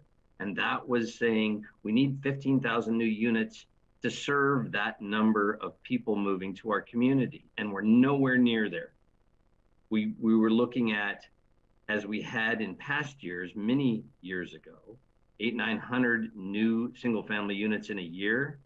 And as I said, this year so far, it's 91, 10% of what we need just to break even. And Randy, by the way, is 100% right that economic development and manufacturing growth in our community is a much faster way to get there. But I also use single family because, as was discussed, it's a higher percentage of tax money per kind of development. At 0.6, it's better than commercial or multifamily in the amount of tax revenue it provides. So my larger point is, as we do more things that disincentivize single family home growth in our community, we're getting further and further behind. And that if we were to see this sort of targeted growth we have in our plans for 5 years, for 2.5 budget cycles, it would be something in the range of 11 to 12 million in new money. And I will say, as a side benefit of something I hope we take up again, the council does, there are 22,000 people who live in River Road and Santa Clara who are not city taxpayers. And I think we can offer them a voluntary and attractive incentive to join the city, pay city taxes, and see a significant increase that way as well. Thank you. Thank you. Eliza, followed by Councilor Keating. Thank you so much. I very much appreciate Councilor Clark bringing up that we need to be looking at how we reduce barriers to all types of housing, including infill development and middle housing in our community, and not just how we add more single family homes to the community. I think we need all of those pieces in order to solve multiple crises we're facing. But the real reason why I got back in the queue, in previous years, when someone on budget committee or someone on council wanted to add something to the budget or perhaps replace or continue something that wasn't included, the usual route was to go to reserve for revenue shortfalls. The first few years I was on budget committee, and then more lately going towards ARPA funding. And so you would hear these motions that would say, you know, I would like to replace HSC funding that's being one-time funding that's being removed, coming out of reserve for revenue shortfalls. My assumption is that there is no place like that exists this time around. Is that correct? I see nods. Yeah, I'm nodding my head, but we're also, you know, we're working again. One of our value is playbook, not a plan. So, you know, we're putting together, you know, what are the alternatives, to Raina's point earlier too. Like, if you decide you don't want to do this, what are some other things that are out there that we consider that we didn't take, and we'll be able to provide some of that information to you. But kind of what I'm getting is that if we want to keep something that's on the list to be reduced, we're likely going to be looking at reducing somewhere else. Is that correct? Yes. Okay, thank you. Thank you, Councillor Keating, followed by Zach.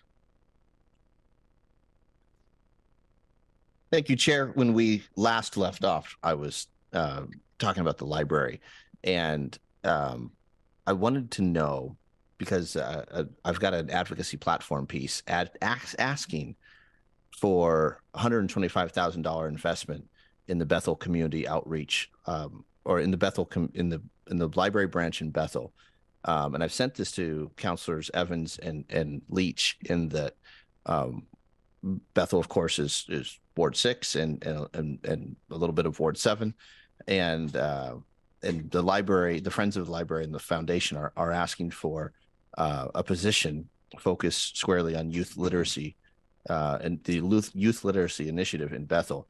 And I've shared that with the aforementioned counselors, but I wanted to know what the best way to share that with this committee is. Is that to get Vicky and or Chair Bruce Zimmerman an email to distribute?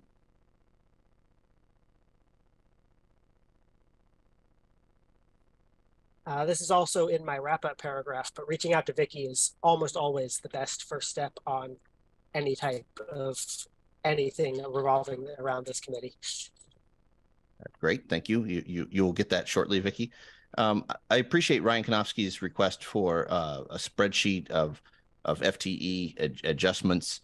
Similarly, I'd like to see, or at least be instructed as to where it might exist, a list of our contract out for services. Priority-based budgeting, as I understand it, evaluates the relative importance of individual programs and services rather than an entire department. And it's distinguished by prioritizing programs that a government entity provides, one versus another. And I haven't done that. I don't know if this is the first step in that process for this budget committee to do that work, but it would be helpful for me to see a list of our various contracts for services. Am I to understand that there's a $500,000 line item for programming and fund, quote, programming and fund? Could we elaborate on that, please? You know, Councillor Keating, we could elaborate on that, but we're also going to do a full presentation on downtown where we're going to talk about that. So do you want us to do it now, or can you wait? Nope, I can wait. I can wait. Thank you. Unhoused services, we're adding 5 FTE to the parking division. I would like to discuss how 5 additional FTE to parking division helps support our unhoused services. I don't need that now. That's a longer conversation, but I see some head nods. I suspect my colleagues will be interested. I see 3 FTE in regards to maintenance and repair service laterals. I'd like more explanation about that. So maybe in the spreadsheet that Ryan requested, there's just a descriptor as well. That's under the wastewater utility fund. And finally, I see that M&S has more than doubled for this 2-year budgeting cycle. And if projected numbers for inflation are going to be normalized, why is M&S more than doubled by $1 million over the 2-year period? I have more questions, but I will reserve and wait until we next meet, or I will send an email through Vicky. Thank you. I also want to just mention that, there's a lot of pages in this book, but if you look at pages 22 through 38, that's where you have like a whole section on all the general fund changes. There's a spreadsheet, there's documentation, and then there's a whole spreadsheet of the other fund changes and all the documentation. So that's a really good section to read through to understand like what's really happening here. Thank you. The last two that I had was going to be Zach, followed by Councilor Semple, but I also see that Siobhan put her hand up, so I'll throw you in at the very end. But Zach first. Great, thank you. So it is my understanding we're going to be getting a presentation. It's my understanding we're going to be getting a presentation on unhoused services, one of our upcoming meetings. And that will include some more information on the mental health services that are being added. Correct. And on the parking staff. Okay. Yeah, just hoping for as great of a breadth and depth of that of a presentation on that as possible. Very, very interested in what we're doing proactively to reach out to homeless individuals to connect them with services. So any information on that could be included would be very much appreciated. I very much look forward to our future revenue committee talking about revenue. Interesting discussions here about tax revenue versus expenses to ensure that the development that we are encouraging helps our budget situation instead of hurting it. And I agree we should find ways to ensure folks that are getting city services out in the River Road area are paying city taxes. And I hope that along with looking at homelessness services and how to fund those, we will also be spending some time figuring out how we can promote additional housing going into our community. What does that cost, and how are we doing that work? Last, there's a couple new fees that got mentioned. The ride fee, as well as some additional fees for land use and development. I just want to make sure that we are specifically with the land use and permitting fees, we're not increasing permitting fees for weatherization, electrification projects that are helping us meet our climate goals. So I would just be interested in finding a bit more details about what those fees look like in a bit more detail. And that is all. Thank you very much. Thank you. Councilor Semple and then Siobhan. Thank you. This isn't really about the budget, it's about the budget committee. I was disappointed that we're not meeting in person. I think we have better communication when we can see each other and react to each other. But it's probably cheaper this way. My biggest concern, though, is about when we have the public comment, because some people don't Zoom and they do have things to say to us. I don't know how that could be addressed, but when we used to meet in person, we did have people come, and it just felt different being in the same space and seeing them than a little Zoom head. So anyway, I wish that we could do both, but And I'll just quick reminder that your public hearing will be in person at City Council, the council public hearing on the budget.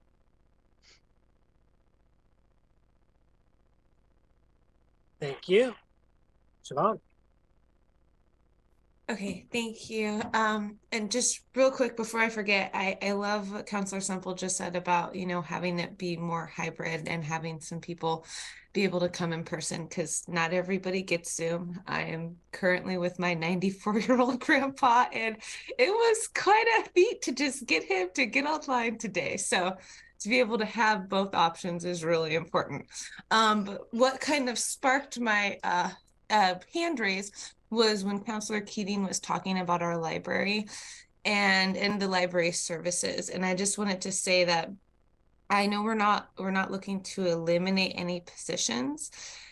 The library, at least in my experience and in some of the families that I've had an opportunity to speak with, provides kind of an opportunity, and I'm not saying this is their designated role, but for childcare. Like your children can go there after school to read until the parents can get off work to go get them. And they know that it's a safe space. They know that there's somebody there that is going to be watching them. And so I would really like to know a lot more about how we are going to be strategically working the cuts into there.